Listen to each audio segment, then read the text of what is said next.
Hello guys, welcome back to Comic Hind. हम आ चुके हैं एटर्नल्स के 9th पार्ट में। तो चलिए शुरू करते हैं। तो जैसा कि हम अभी तक देख चुके हैं, जो थैनोस है वो प्राइम एटर्नल बन चुका है और उसको जो चाहिए उसके लिए उसने मर्डर करने शुरू किए हैं। अभी वो फेस्टोस के पीछे पड़ा हुआ है। तो यहाँ मशीन हमें बताती है, सच में मैं तुम्हें जज नहीं करती अगर इस टाइम तुम पैनिक में होते। हम लकी हैं कि एटर्नल्स जो है वो एक मशीन है, वो सही से एक्ट करते हैं। तो यहाँ सर्सी सबको बताती है, मैं सबको हमलों की जगह भेज रही हूँ। इकारिस, तुम सबसे पहले हमला करना चाहोगे? वो कहता है जब मैं अगली सांस लूंगा तो वो उनकी लास्ट सांस होने वाली है। तो यहाँ स्प्राइट भी चिल्लाती है, ये सब बहुत हो गया थे ना, अभी फाइट का टाइम है। तो टोलाऊ भी कहता है ये हो क्या रहा है, मुझे समझ नहीं आ रहा। तो थेना उसको कहती है, टोलाऊ मेरे लव, ये भी मेरा पार्ट है। मैंने सोचा था कि ये तुम्हें कभी देखने को ना मिले, तुम यही रहना। जो एटर्नल्स हैं उनको फाइट करनी होगी। तो यहाँ सर्सी फेस्टोस को कहती है तुम जहाँ हो वही रहना, और किंगो तुम डिफेंस की लास्ट लाइन होने वाले हो। तो किंगो कहता है कोई बात नहीं, मैं संभाल लूंगा। तो फेस्टोस कहता है थैनोस मेरे लिए आया है। तो सर्सी कहती है हाँ, मुझे तो ऐसा ही लगता है, कोई वे ढूंढो उसको ढूंढने का।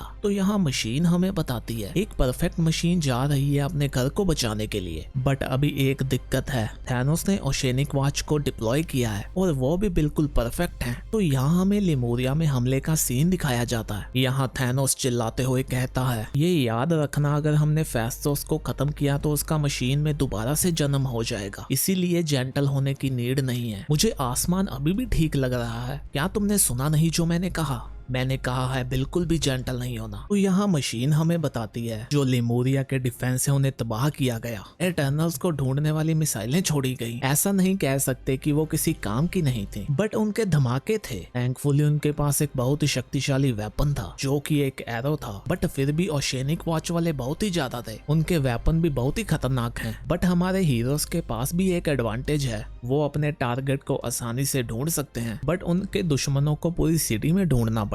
जो थैनोस है उसने डायरेक्टली इस लड़ाई को ज्वाइन नहीं किया, उसे ऐसा करने में मजा भी आएगा, बट वो तो एक जीत हासिल करने वाला है, युद्ध करने वाला नहीं। वो केवल सिटी को तबाह करने की बजाय जीतना चाहेगा। उसे अच्छे से काटना आता है, बस उसे पता होना चाहिए कि काटना कहाँ है। तभी थैनोस डिविएंट्स के बीच में जाता है। वो कहता है तुम्हें पता होगा मैं कौन हूँ, और ये भी कि मैं तुम्हारे साथ क्या कर सकता हूँ, तो बताओ मुझे एटर्नल्स कहाँ है। तो यहाँ मशीन हमें बताती है डिविएंट को नहीं पता कि थैनोस कौन है, बट वो पूछना भी नहीं चाहेंगे। जो जानना चाहेगा वो जिंदा तो नहीं बच पाएगा। तभी उनमें से एक डिविएंट थैनोस को बताता है टोलाऊ ने वहाँ एग्जीबिशन रखी थी, वो वही है। यहाँ हम देखते हैं कि थैनोस टोलाऊ के पास पहुंच जाता है। वो कहता है तुम ही टोलाऊ हो ना, तो ये कियामत लाने वाला रिश्ता है तुम दोनों के बीच में। तुम एक एटर्नल से प्यार करने वाले हो, इसमें कितना पैशन है और दुख भी। तुम्हारा ये काम तो काफी अच्छा है, ये तुम्हारे सेंटीमेंट को दिखाता है। वैसे मैं तुम्हें बताता हूँ कि मैं भी एक कलाकार हूँ, बट मैं तो आलोचना में डूबा रहता हूँ। वैसे भी आलोचना करना भी तो एक कला ही है, और वो उसके आर्ट को तबाह कर देता है। वो कहता है देखो कुछ भी एटर्नल नहीं है, वो भी नहीं, तुम्हारा लव भी नहीं, कुछ भी नहीं। अभी मैं तुम्हें ये कह के तुम्हारी इंसल्ट नहीं करना चाहूंगा कि तुम उसको धोखा दो, तुम्हारा लव तुम्हें ये करने नहीं देगा। तो मैं उसका लव जो तुम्हारे लिए है उसको वेपन बनाऊंगा। तो देखा तुमने, सभी आर्ट एक वेपन है, वो सभी वेपन एक आर्ट है, और वो उसको गले से पकड़ लेता है। अभी वहाँ थैना भी आ जाती है। वो कहती है थैनोस उसको छोड़ दो। तो थैनोस कहता है देखा टोलाऊ, मैंने तुम्हें कहा था ना। लो वो आ गई, उसकी वीकनेस उसे यहाँ ले आई। तो थैना उसको कहती है तुम पागल हो जो प्यार करने वालों का मजाक उड़ा रहे हो, लव ही तो सबसे बड़ी चीज है। तुम जैसे सभी लोगों को पता होना चाहिए कि लव ही पावर है। तो थैनोस उसको गुस्से में कहता है तुम मेरे साथ मजाक मत करो, तुम्हें पता होना चाहिए कि मेरा हाथ उसके गले पे है। तो बताओ मुझे वो स्मिथ कहाँ है। तो टोलाऊ चिल्लाता है इसे मत बताना, मैं तो वैसे भी मरने वाला हूँ, ये मुझे खत्म कर देगा तो मेरे पे दया ही होगी। तो वो उसे बता देती है कि वो टैकारीना एक्सप्रेस के नीचे तहखानों में है। तो यहाँ मशीन हमें बताती है जो थैना है वो दिल से सोचती है, बट वो दिमाग से भी सोचती है। उसने यहाँ काफी कैलकुलेशन की, उसने टेलीपैथ के साथ उसको कोऑर्डिनेट बता दिए, उसको ये भी यकीन दिलाया कि उसने सच बोला है। तो यहाँ थैनोस कहता है और तुम छोटे से कलाकार, तुम्हारे लिए एक अच्छी न्यूज है, मैं यहाँ एक ट्रेजेडी को सेंस कर पा रहा हूँ। मुझे लगता है तुम्हें खत्म करना तुम पे दया होगी। मैं ये कभी नहीं चाहूंगा कि मैं दयावान बनूं। और वो उसको फेंक देता है और वो खुद वहां से चला जाता है। तो यहाँ थैना सभी को बता देती है कि थैनोस को पता चल गया है, वो फेस्टोस के पास पहुंचने वाला होगा, मैंने ही उसको वहां भेजा है। तो टोलाऊ कहता है तुम्हें ऐसा नहीं करना चाहिए था। तो वो कहती है ये अच्छा है कि थैनोस सीधा हमारे लिए आएगा, इसके साथ वो सिटी को तबाह नहीं करेगा और काफी जाने बच जाएंगी। तो वो कहता है नहीं, मैं कहना चाहता हूँ कि काफी लेट हो गया है, तुम मुझे बचा नहीं पाओगी, जो चेंज होना है वो शुरू हो गया है, तुम प्लीज पीछे चले जाओ, हमें पता है ना अभी क्या होने वाला है। तो थेना कहती है मैं तुम्हें छोड़ के नहीं जाने वाली। तो वो कहता है तुम्हें मुझे खत्म करना होगा, क्या तुम खुद के साथ ऐसा कर पाओगी? तुम वो गुस्सा और शेम अपने अंदर समा के रखोगी। वो कहती है मैं नहीं जाने वाली। तो यहाँ मशीन हमें बताती है, उसे ये लगता है कि लव की शक्ति के सामने वो कुछ भी नहीं होगा जो सेलेस्टियल ने उसके अंदर डाला है, वो खुद को रोक लेगी, वो हमला नहीं करने वाली। हाँ, टोलाऊ एक मॉन्स्टर बन जाएगा, वो उसकी देखभाल करेगी और वो इसका इलाज भी निकालेगी, वो दोबारा से एक साथ होंगे। ये कितनी अच्छी कहानी होती ना, बट ये सच नहीं होने वाला, ये उन दोनों को पता है। असल में तो सच बहुत ही सिंपल है, वो उसको कभी भी ऐसे पेन में अकेला नहीं छोड़ सकती। तो उसने सोचा किसी को तो इसको खत्म करना ही होगा ना, तो उसको लव करने वाला ही क्यों ना उसको खत्म करे। हम देखते हैं कि वो चेंज होने लगता है तो वो उसके अंदर स्वॉर्ड घुसा देती है। तो यहाँ हम पहुंच चुके हैं फेस्टोस के पास। वो कहता है मेरा सामान मेरा काम। तो किंगो कहता है वो भी सबके साथ खत्म होने वाला है, हमें जाना चाहिए, हमें जाना चाहिए। और वो उसको खींचता है, तभी वहां धमाका होता है, बूम। तो फेस्टोस कहता है हम जितना छुपने वाले हैं उतनी ही मौतें होने वाली हैं, मुझे इस सब को रोकना होगा। और किंगो तुम मुझे अभी रोकने नहीं वाले, मैं खुद का कोई बलिदान नहीं करने वाला, मैं तो हम लोगों को थोड़ा सा टाइम देने वाला हूँ, देखो तुम्हें मेरे काम को कंटिन्यू करना होगा। तो किंगो उसको कहता है मुझे पता है तुम अभी काफी दबाव में हो, बट तुम्हें पता है ना मैं किंगो हूँ, मैं एक बॉडीगार्ड तो हूँ बट मैं कोई साइंटिस्ट नहीं हूँ, मैं कोई डोमो या सिग्मा नहीं हूँ, या ऐसा कहूँ मैं तुम जैसा भी नहीं हूँ। तो वो किंगो को कहता है देखो मुझे इतना पता है कि थैनोस एक इटर्नल है, बट वो एक डिविएंट भी है, उसमें भी वो होगा जो यहाँ के लोगों को चेंज करता है, क्या पता मैंने जो भी उसके साथ किया है वो उसके साथ ही कनेक्टेड हो, हमें डिविएंट के छुपे हुए रहस्यों को निकालना होगा। किंगो कहता है वो तो ठीक है, बट मुझे ये नहीं पता कि हम उनको निकालेंगे कैसे। तो फेस्टोस कहता है वो मुझे भी नहीं पता, देखा मैंने तुम्हें कहा था ना ये तुमसे हो जाएगा, अभी जाओ भागो यहाँ से। वो चिल्लाता है थैनोस लो मैं आ गया। अभी थैनोस उसके सर को पंच कर देता है। वो उसको कहता है तुमने मुझे अपने वर्क बेंच पे खोला था ना और मुझ पे अपनी कलाकारी की थी, मैं तुम्हें उसका कॉम्प्लीमेंट देने आया हूँ। वो चिल्लाता है स्मिथ अभी खत्म हो चुका है, उसकी बॉडी अभी एक्सक्लूजन में आ जाएगी, वो अभी हमारा है, हमारा काम खत्म हुआ, अभी खेल शुरू होता है, ये सिटी को तहस नहस कर दो। तो यहाँ ओलंपिया से ड्यूरिक थैनोस को कहता है माय लॉर्ड मुझे आपको टोकने में अच्छा तो नहीं लगेगा क्योंकि आप बहुत ही अच्छे टाइम में हो, बट जितना टाइम आप लिमोरिया में रुकोगे उतने ही चांस है कि आप दी वॉच के मेंबर को खो दो, वो उनको कैप्चर करने की कोशिश करेंगे ना कि खत्म करने की, वो ऐसे टूल हैं जो हमारे साथ अलाइन होने चाहिए, आप आज तो जीत गए, हमें दोबारा से उनकी नीड होगी, तो इसीलिए मेरा आपको यही सुझाव है। तो थैनोस कहता है दी वॉच चलो, अभी और ज्यादा खून खराबा नहीं। तो यहाँ इकारिस कहता है वो जा रहे हैं, वो जीत गए। तो यहाँ थेना उदास होके कहती है यहाँ कुछ भी जीता नहीं गया। तो यहाँ क्रो सर्सी को कहता है ये बहुत ही बड़ी मुसीबत है, बट ऐसा नहीं कि इसके बारे में सोचा नहीं गया था, दी ओशियनिक वॉच को तो इसी दिन की वेट थी, ये उनका पहला टाइम नहीं है और लास्ट टाइम भी नहीं है, ये सब तो पहले भी हुआ है, ये सब तो एटर्नल्स ने पहले भी किया है। तो वो कहती है हम वैसे नहीं है। तो वो कहता है जैसा तुम कहो, बट अगर तुम वैसी होती भी तो क्या हो जाता। तो वो कहती है तुम कहना क्या चाहते हो। वो कहता है ये टाइम पे हमें इसका बर्डन एक्सेप्ट करना होगा, अभी हमारे पास कोई भी मीनिंगफुल चॉइस नहीं बची, तो मुझ पे ब्लेम कौन डालेगा। तभी थेना भी वहाँ आती है, वो कहता है मुझे माफ करना, वो बहुत ही अच्छा कलाकार था। तो थेना कहती है चेंज ने उसे खत्म कर दिया और मैंने उसको खत्म किया जो भी उसका बचा था, ये ऐसा नहीं होना चाहिए था। तो वो कहता है हाँ बट ये ऐसा ही है, हमें कोड किया गया है चेंज होने के लिए, तुम्हें कोड किया गया है हमको किल करने के लिए। तो वो कहती है हाँ एक्सेस डेविएशन को मिटाने के लिए, काश ये कभी हो ही नहीं पाता। तो वो कहता है इसका इलाज ढूंढना कोई नया आइडिया नहीं है, हमारे साइंटिस्ट ने इस पे बहुत ही टाइम लगाया है। तो थेना कहती है इसका कोई इलाज होगा तो मैं उसको ढूंढ लूंगी, ये सब होने के बाद मैं ये तो कर ही सकती हूँ। तो बाकी लोग भी वहाँ आते हैं। तो सर्सी कहती है सबसे पहले हमें थैनोस से निपटना होगा, फेस्टोस ने हमें थोड़ा सा टाइम तो दे दिया है, वो इतनी जल्दी तो कुछ नहीं बोलने वाला, हमें उससे पहले ये ढूंढना होगा कि हम थैनोस को कैसे खत्म करने वाले हैं। तो किंगो कहता है फेस्टोस ने मुझे लीड तो दी है। उसने बताया कि वो एक एटर्नल तो है बट एक डेविएंट भी। फेस्टोस ने उसके साथ जो भी किया है वो इसी के साथ लिंक है, बट हमें डेविएंट के बारे में और जानना चाहिए। बट ऐसा क्यों? हमें ये तो पता है कि एटर्नल्स को क्यों बनाया गया, बट सेलेस्टियल ने डेविएंट को क्यों बनाया? तो क्रो उनको बताता है हमारी इन सब के बारे में थोड़ी थ्योरी तो है, बट हमारे प्रीस्टहुड तुम्हें वहाँ के वोल्ट का असेस देने के बारे में नहीं मानेंगे, और वो भी ऐसे टाइम में जब यहाँ पे कत्लेआम मचा है। तो सर्सी उसको कहती है हाँ मैं समझ सकती हूँ, बट वो अकेले प्रीस्टहुड नहीं है। तो यहाँ वो सभी सेलेस्टिया में पहुंच जाते हैं। तो यहाँ अजय कहती है हाँ एक एटर्नल को जन्म देने के लिए एक एटर्नल होना जरूरी नहीं है, ये कोई और भी हो सकता है। तो यहाँ मखारी भी कहती है बट अभी सेलेस्टियल की नॉलेज को गेन करना मुश्किल होगा क्योंकि गॉड अभी जा चुके हैं, उनकी हमसे बात नहीं होती। तो अजय कहती है मैं भी यही कहना चाहती थी, धरती पे वो जगह मिल सकती है जहाँ हम उनसे बात कर पाएंगे जिन्होंने हमें बनाया है। तो थैनोस और डेविएंट को समझने के लिए हमें अपने दुश्मन के गढ़ में जाना होगा। तो तभी स्प्राइट उसको कहती है मुझे बाकियों का तो नहीं पता